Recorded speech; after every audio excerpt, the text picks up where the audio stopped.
The best book to read is the Bible. The best book to read is the Bible. If you read it every day, it will help you all the way.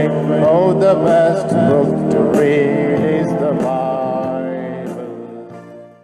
Dear brothers and sisters in the Lord, ప్రభునందు ప్రియమైన సహోదరి సహోదరులారా, today's verse for our meditation is taken from Exodus 33 verse 12. నేటి దినం మన ధ్యానం కొరకు నిర్గమకాండం 33వ అధ్యాయం 12వ వచనం నుండి తీసుకొనబడింది. I know thee by name, and thou hast also found grace in my sight. నేను నీ పేరును బట్టి నిన్ను ఎరిగి ఉన్నాననియు నా కటాక్షము నీకు కలిగి ఉన్నదనియు చెప్పితిని. In the previous chapter 32 of Exodus, నిర్గమకాండంలోని ఇంతకు ముందు అధ్యాయం అనగా 32వ అధ్యాయంలో the people of God broke the covenant which they made with God. దేవుని యొక్క ప్రజలు దేవునితో చేసిన నిబంధనని వారు ఉల్లంఘించారు, మీరినారు. They were frightened when Moses delayed his return and they went to Aaron.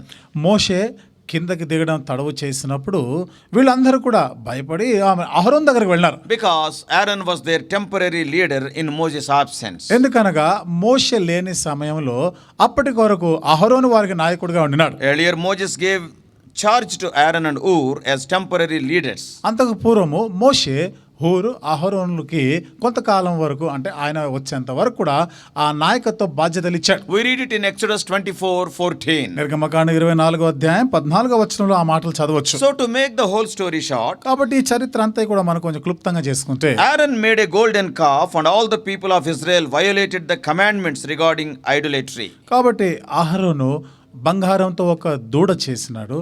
ఆ వాళ్ళ విగ్రహారాధన అనేటువంటి అది చేయకూడదు అన్నటువంటి ఆ ఆజ్ఞను ఉల్లంఘించారు వాళ్ళు. By seeing this, ఇది చూసినప్పుడు God expressed his holy anger by telling Moses that these Israelites became corrupt and stiff-necked people. దేవుడు మోషేతో అంటాడు కదా, వీరు ఇశ్రాయేల్ ప్రజలు చెడిపోయిన వారు, మెడవంచని వారు అని తన పరిశుద్ధమైన కోపాన్ని ప్రదర్శించాడు. And he said that they were very stubborn. అంతేకాకుండా వీరు చాలా మొండివారు అని చెప్తున్నాడు. And God said that he would punish their rebellion by destroying them. దేవుడు చెప్పాడు కదా, నేను వారిని నాశనం చేసేస్తా, శిక్షిస్తాను. He wanted to build a new nation beginning with Moses, as it is written in 32:10. 32వ అధ్యాయం 10వ వచనంలో రాయబడిన ప్రకారము, ఇక నేను వీరందరినీ నాశనం చేసి నీ ద్వారా అనగా మోషే ద్వారా వచ్చే జనమును గొప్ప చేస్తానన్నాడు. God said, దేవుడు చెప్పాడు, I will make of thee a great nation. నేను నిన్ను గొప్ప జనముగా చేసేదనని మోషేతో చెప్పాడు. God knows Moses by name. చూడండి, దేవుడు మోషేని తన పేరును బట్టి ఎరిగి ఉన్నాడు. In the burning bush experience, God called Moses, Moses in 3:4. మండుచున్న పొద దగ్గర నిర్గమకాండం 3వ అధ్యాయం 4వ వచనంలో మోషే మోషే అని పిలుస్తున్నాడు. Now when God expressed his anger, Moses pleaded for mercy. ఇక్కడ దేవుడు తన కోపాన్ని వ్యక్తపరుస్తూ ఉండగా ఇప్పుడు మోషే కనికరం కొరకు అక్కడ వేడుకుంటున్నాడు. He reminded God, they are your people, as we read in 33:13. 33వ అధ్యాయం 13వ వచనంలో రాయబడినట్లుగా మోషే దేవుడికి జ్ఞాపకం చేస్తాడు, దేవా వాళ్ళు నీ ప్రజలే కదా అని. He became a mediator between God's holy indignation and Israelites' habitual corruption. కాబట్టి దేవుని యొక్క పరిశుద్ధమైనటువంటి ఆ తీర్పుకి మరి ఇశ్రాయేలు ఎడతెగా చేస్తున్నటువంటి దుష్టత్వానికి ఈ మధ్యవర్తిత్వం వహిస్తున్నాడు. In today's church, what a dire need is there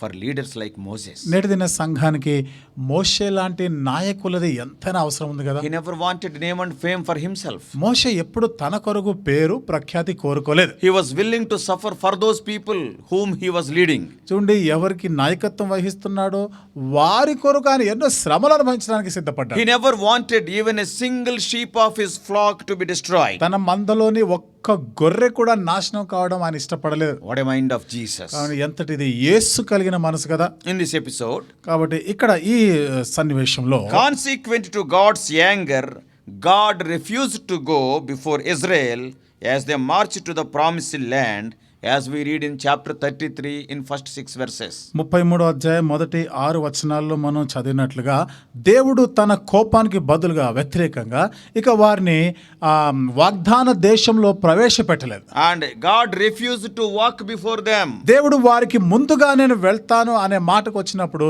నేను వెళ్ళను అని అక్కడ తిరస్కరించాడు. And he told the reason very clearly, because these people are stiff-necked people. దానికి కారణం కూడా స్పష్టంగానే చెప్పాడు, వీళ్ళు మెడవంచని ప్రజలు వీళ్ళు. When you and I are in a genuine need of affliction, God will show mercy. నీవు నేను కూడా నిజమైనటువంటి శ్రమలు బాధలు గుండా వెళ్తూ ఉన్నప్పుడు, వాస్తవంగా అలాంటి పరిస్థితులు వెళ్తున్నప్పుడు దేవుడు కనికరం చూపేవాడు. And when enemies like Amalekites, when they attack you without a reason, He will give us victory by fighting on our behalf. అమాలేకి లాంటి శత్రు నిష్కారణంగా మనపైన యుద్ధానికి వస్తున్నప్పుడు ఆయనే మన పక్షంగా యుద్ధం చేసి విజయం ఇచ్చేవాడు. And when someone is scandalizing your name, God will enter the picture on your behalf. కాబట్టి ఎవరైనా నీ పేరు పాడు చేసే పనిలో ఉన్నారా, దేవుడు నీ పక్షంగా ఆ దృశ్యంలోనికి వచ్చేస్తాడు. But remember one thing. అయితే ఒక విషయాన్ని గుర్తు చేసుకో, But when you willfully become stubborn and corrupt, నువ్వు బుద్ధిపూర్వకముగా నువ్వు మెడవంచని తత్వం మొండివాడై నువ్వు చెడిపోయిన కార్యాలు చేస్తూ ఉంటే, and it needs God's discipline. అక్కడ దేవుని యొక్క క్రమశిక్ష చర్య అది అవసరం. In such stiff-necked state, God will teach lessons in a hard way, and that will cost us dearly. అలాంటి మెడవంచని పరిస్థితిలో దేవుడు నిన్ను కఠినంగానే శిక్షించవలసి వస్తుంది.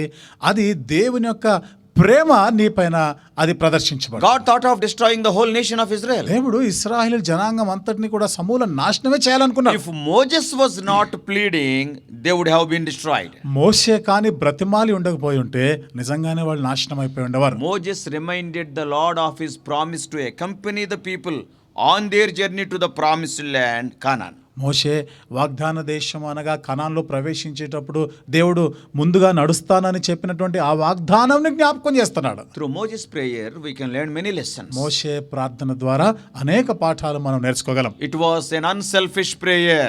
నిస్వార్థంతో కూడిన ప్రార్థన. He never craved for name and fame. ఎన్నడూ కూడా పేరు ప్రఖ్యాతి పలుకుబడి కోసం ఆయన కోరలే. He was concerned about what God promised in the past. దేవుడు గతంలో చేసిన ఆ వాగ్దానం గురించిన పట్టింపు కలిగినవాడు. He was telling to God, దేవునితో చెప్తా ఉన్నాడు, "Oh Lord, don't go back on your word." ఓ దేవా, నువ్వు మాట సెలవిచ్చావు కదా, దయచేసి ఆ మాట మీరొద్దు. What a concern. ఎంతటి పట్టింపు కదా. He was concerned about the glory of God among the heathen. కాబట్టి అన్య జనుల మధ్య దేవుని మహిమ కొరకు ఆశించినవాడు. Brothers and sisters, సోదరి సోదరులారా, we have to pray for such leaders today.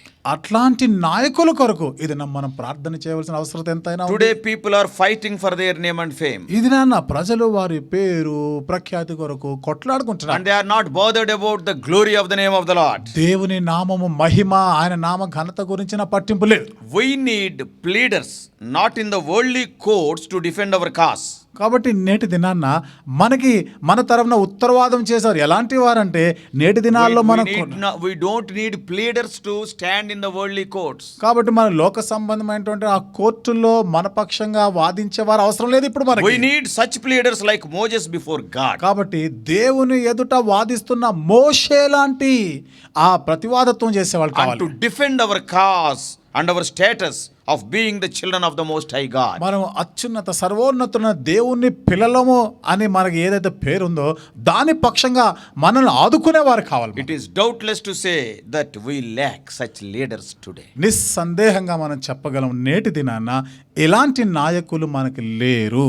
We need leaders who have received this wonderful promise come certificate from the Lord, as we read in today's verse. నేటి దిన వచనం మనం చదివినట్లుగా దేవుని యొద్ద నుండి ఇలాంటి వాగ్దానము ధృవీకరణ పొందినటువంటి ఆ నాయకులు అలాంటి వారు కావాలి మనకి. What the Lord is talking about Moses? దేవుడు మోషే గురించి ఏమని చెప్తున్నాడు?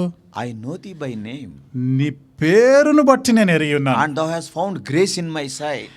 నా దృష్టికి నువ్వు కటాక్షము పొంది ఉన్నావు. Our leaders must be called by God. కాబట్టి మన నాయకులు అనేవారు దేవుని చేత పిలువబడిన వారై ఉండాలి. God must be able to say that they are mine.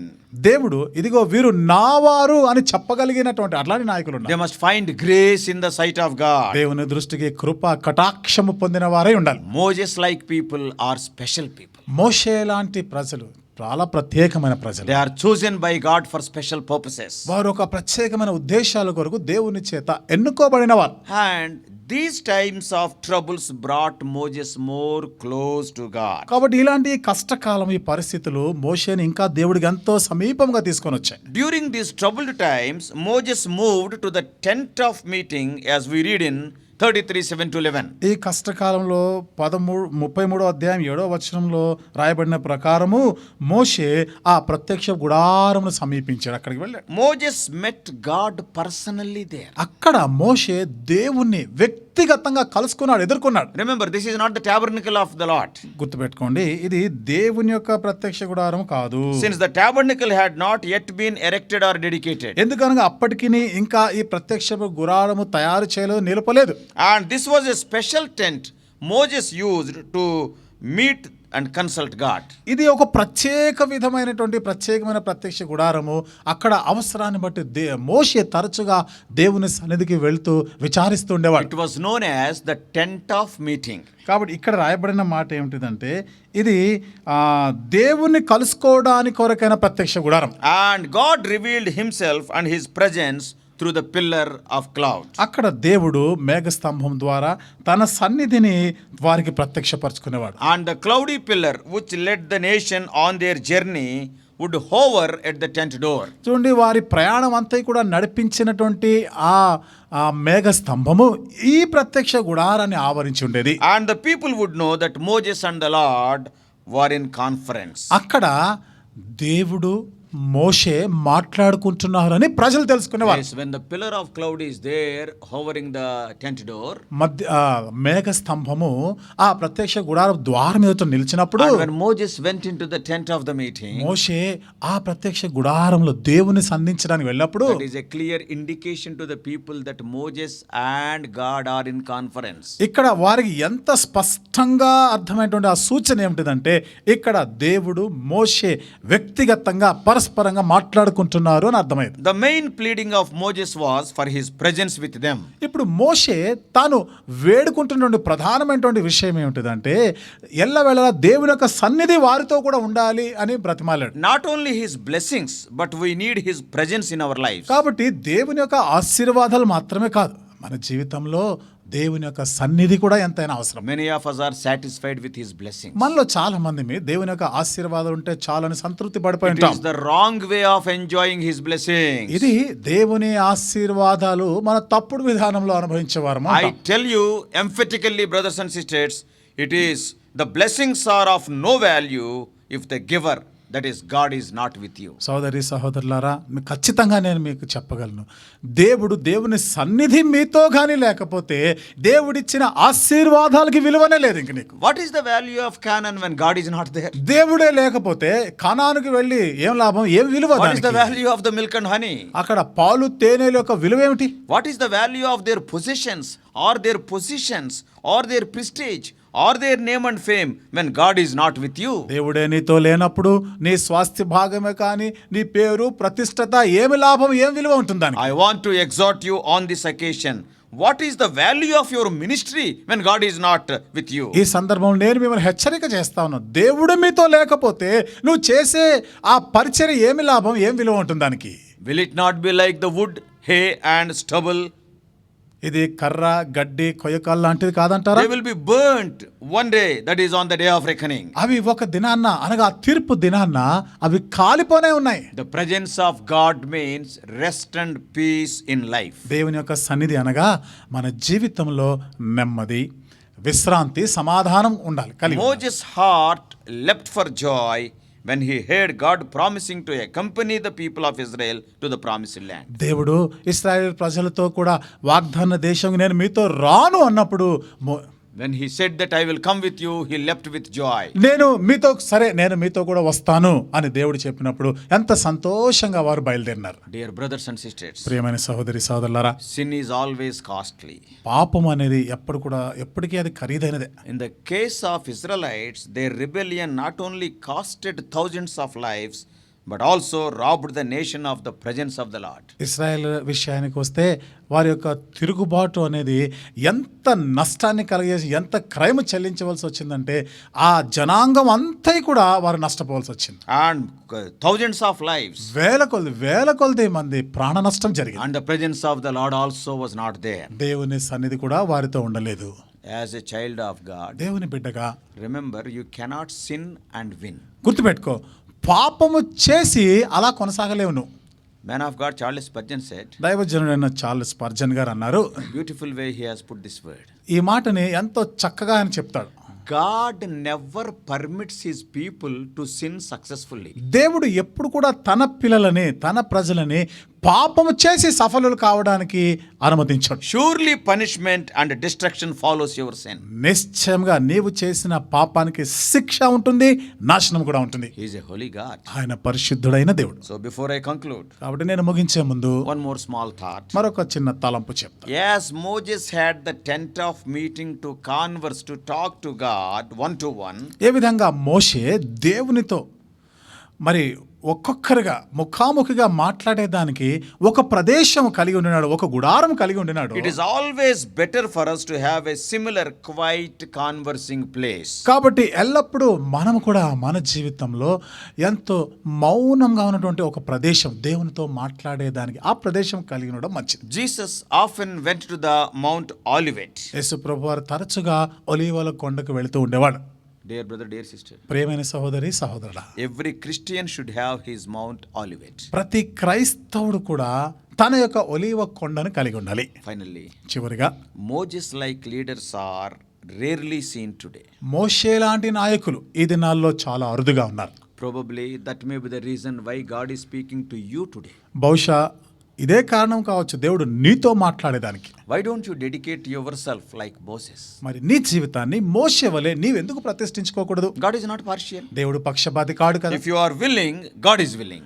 నీవు కానీ ఇష్టపడితే దేవుడు కూడా ఇష్టపూర్వకంగా ఆయన కూడా May సంతోషిస్తున్నాడు. God strengthen your thoughts of working for God. కాబట్టి నీవు దేవుని కొరకు పని చేయాలంటే ఈ తలంపు, ఈ ఆలోచనని దేవుడు బలపరచును గాక. May God prepare you like Moses. దేవుడు నిన్ను మోషే వలె సిద్ధపరచును గాక. May God help you. దేవుడు నీకు సహాయం చేయను గాక.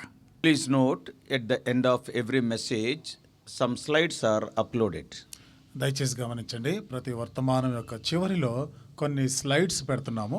And to have more information, please go through those slides also. కొంత అధికమైనటువంటి సమాచారం కొరకు వివరాలు తెలుసుకోవడానికి ఆ స్లైడ్స్ తప్పక చూడండి.